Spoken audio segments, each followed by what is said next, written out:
Today I will be talking about the Lego Company.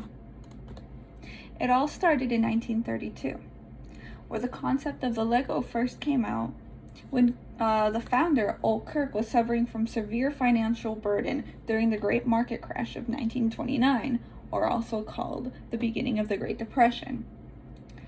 And over time, besides just 1929 to current 2020, he has been recognized for great things such as reproducing models and prototypes of cars and a signature toy that he had back in the 1940s, which was a talking and moving duck, as we see here when you pull it from a string.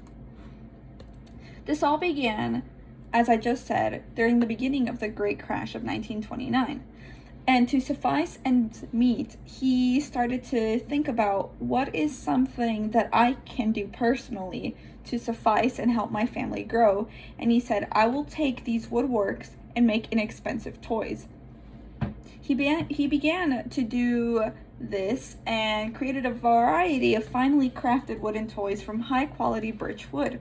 But at first, when he was creating these, he wasn't making it for money, he was trading it in for food. And with his persistence, many others were criticizing him, telling him that this isn't going to work, but he knew that this was something people were overlooking. And over time, this was going to pay off because he saw in his own sons playing with these toys, and he knew that this childlike demeanor won't change in the next 100 years. This all started in Denmark. Ol himself was born in 1891. Just in South Denmark. He didn't go to college, but he did receive a high school education in carpentry and worked for a few years in Germany. After he gained some knowledge from there, he returned back to Denmark, purchasing a woodworking business and a carpentry shop in 1916. The shop he purchased in 1916 initially just was woodworks for furniture, but it developed into toys, as I just stated, after a horrific fire. And he couldn't afford to rebuild the business by making these woodworkings. He initially tried by making stairs and ladders and props to help milk cows, but it wasn't meeting ends meet. And that's where these inexpensive toys started to come about. Throughout the years, he suffered great bankruptcy. And as if you noted, throughout the times where people were trying to push him down, they weren't necessarily doing it out of a demeanor where they hated him. It was more for the fact that they saw his suffering. But by 1949, Lego was manufacturing over 200 different plastic toys and wooden toys, including its own interlocking toy or brick that we see today. And as it started to expand, it's made its big debut in America and Canada in 1961. And by 1966, they were sold out throughout 42 countries with 18 to 19 million sets worldwide by 1967. And by 1990, Lego was deemed one of the 10 largest toy manufacturers in the world. The Lego we see today is one of the largest toy manufacturers in the world, not just top 10. With over 18,000 employees by 2019. Currently, it is privately held by Thomas Kirk, the son of Kjeld, the chairman, the son of the founder. The Lego brick we know today, with its stud and tube coupling system, have kept its same shape.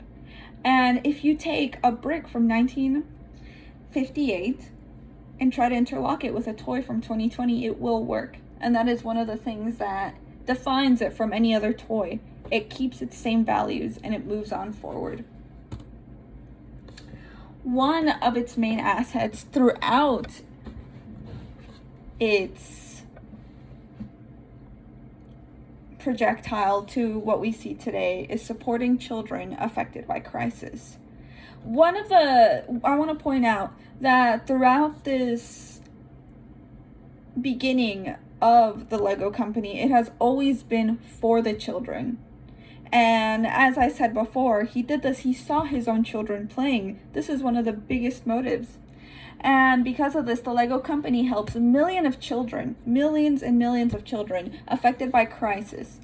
And they launched an emergency relief response policy with the foundation in order to provide support for families affected by a range of danger in armed conflict or natural being located in natural disaster zone. And actually this all began because I believe it was World War II where Lego Company said, we are not just a Denmark toy, we are an American toy, and it wants to precisely not just help American children, but the natural disaster and danger in armed forces is what sprouted such a thing as well.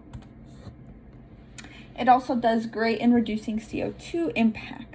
The Lego Company strives to make a better change within their own CO2 emissions. They do this by increasing carbon efficiency while also investing on-site and off-site renewables. This commitment has actually impacted and been their 100% renewable energy milestone. And not only are they supporting themselves, but they are actually receiving great investments from Germany and the UK. And by doing this, the Germany and the UK supports their energy efficiency by supplying them with wind energy. One of the other main things is that they don't stop there. They don't just think that because it's just our company, it's all we can do. No. They engage. They have this program called the Engage to Reduce. The Lego Company takes on environmental issues in their supply chain, so they're receivers for what they make, and this aims to lower suppliers' carbon emissions. They do this effectively by keeping tabs on their suppliers and reporting any projects that could specifically help their company lower their emissions. And as of today, they have taken the liberty to expand this program from just carbon emissions to helping their suppliers effectively reduce water usage and forestry impacts. So they're going above and beyond just from their company. They as well have a leadership playground within their own company to help their own employers. The Lego Company is committed to building a diverse organization in order to bring a sense of belonging to children and adults globally. They bring this diversity by including a variety of dimensions lived by various individuals, diverse cultures, and just the way they were brought up at home. They want to include these ideals and make it known for others. They provide a safe place where these individuals can invoke their emotion. It also provides a model for leadership, and it helps engage individuals in gaining knowledge on how to create a safe place among the workplace and within each other. And it's not just in their own company. They supply these programs throughout schools and so forth. And yes, this is the Lego Company.